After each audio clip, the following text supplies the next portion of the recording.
Mesdames et messieurs, bonsoir et merci de prendre le rendez-vous de cette session d'information Semaine de l'entrepreneuriat artisanal 2025. 3 jours pour dévoiler aux jeunes les immenses opportunités du secteur de l'artisanat. C'est la ville de Lokossa qui a accueilli hier, mercredi 26 novembre, le lancement officiel.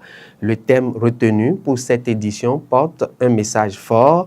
L'entrepreneuriat artisanal n'est pas réservé aux personnes non scolarisées.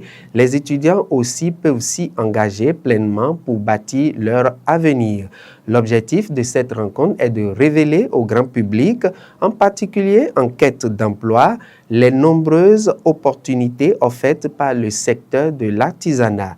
Durant les 3 jours, les professionnels issus des branches, notamment artisanat d'art et décoration, audiovisuel et communication, mines et carrières, construction bâtiment, construction métallique, électromécanique et électricité, partageront leur parcours, leur entreprise et leurs réalisations.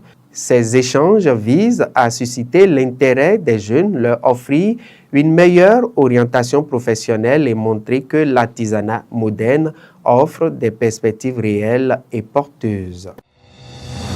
Environ près de 2 milliards 800 millions de francs CFA, c'est le budget de fonctionnement de la Cour constitutionnelle pour l'année 2026. Le président de la Cour constitutionnelle du Bénin, le professeur Kossi Dorothée Sosa, était hier, mercredi 26 novembre 2025, devant la commission budgétaire de l'Assemblée nationale.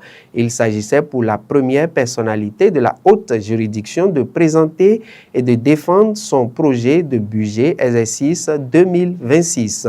Un budget identique à celui de l'exercice 2025, malgré les priorités urgentes de cette année que sont les élections au Bénin. Le budget se décompose en dépenses du personnel, en acquisition de biens et services et investissements, et également les enveloppes destinées aux prochaines échéances électorales. Près d'1,7 milliard de francs CFA mobilisés par la Cour constitutionnelle pour les législatives et 1,9 milliard de francs CFA pour la présidentielle.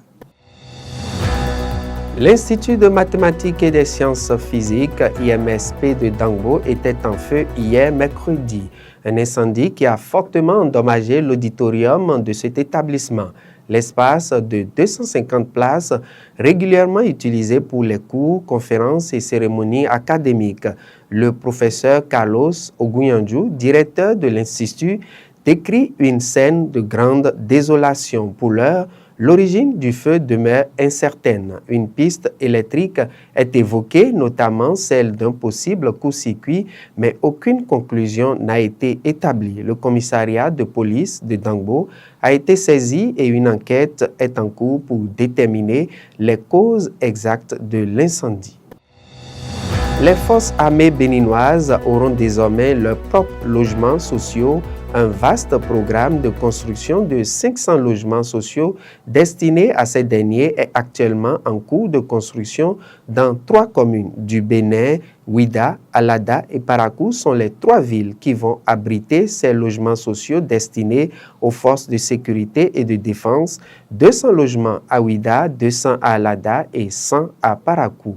Le gouvernement béninois dit par ce projet poursuivre sa dynamique de modernisation sociale et de renforcement de capacités opérationnelles des forces de sécurité et de défense. L'État béninois entend ainsi offrir au personnel militaire des conditions résidentielles plus dignes et modernes. Un projet qui s'inscrit dans une série de réformes et d'investissements entrepris ces dernières années pour professionnaliser l'armée, renforcer la sécurité nationale et améliorer les conditions du personnel militaire. Allons à présent à la découverte de la SOBI, la nouvelle société publique créée par décret gouvernemental depuis avril 2024. Il s'agit de la Société béninoise des infrastructures d'eau, une structure qui intègre le secteur de l'eau et de l'hydraulique au même titre que la SONEB. Mais la SOBI, la Société béninoise des infrastructures d'eau, a une mission différente. Elle est chargée de la planification globale du développement de l'hydraulique au Bénin. Elle assure la recherche de financement, la mobilisation des ressources financières nécessaires et la mise en œuvre des programmes d'investissement, notamment dans la construction et la modernisation des infrastructures.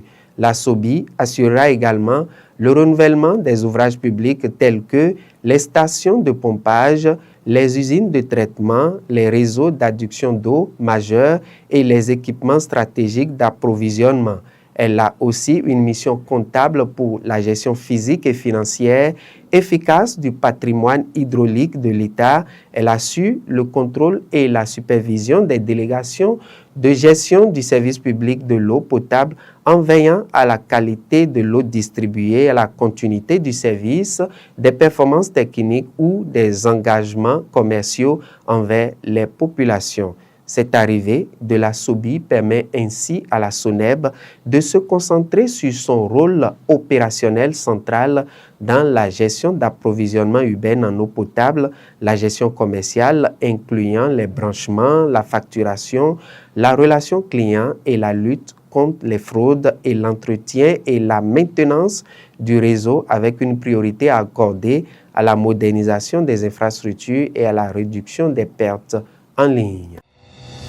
Les actualités concernant le programme alimentaire mondial PAM au Bénin se concentrent principalement sur le succès du programme de repas scolaires et les projets de développement intégré. Le Bénin a été cité comme un exemple en Afrique de réussite des programmes nationaux de repas scolaires soutenus par le PAM. Le Bénin, dans son programme, prend en compte près de 650 000 apprenants et encourage l'approvisionnement en riz et autres produits locaux ainsi que l'approvisionnement de l'eau dans les écoles.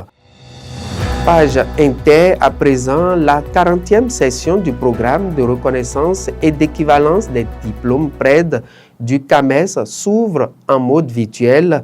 La rencontre se tient en ligne depuis le 24 novembre 2025 et prendra fin le 28 novembre prochain.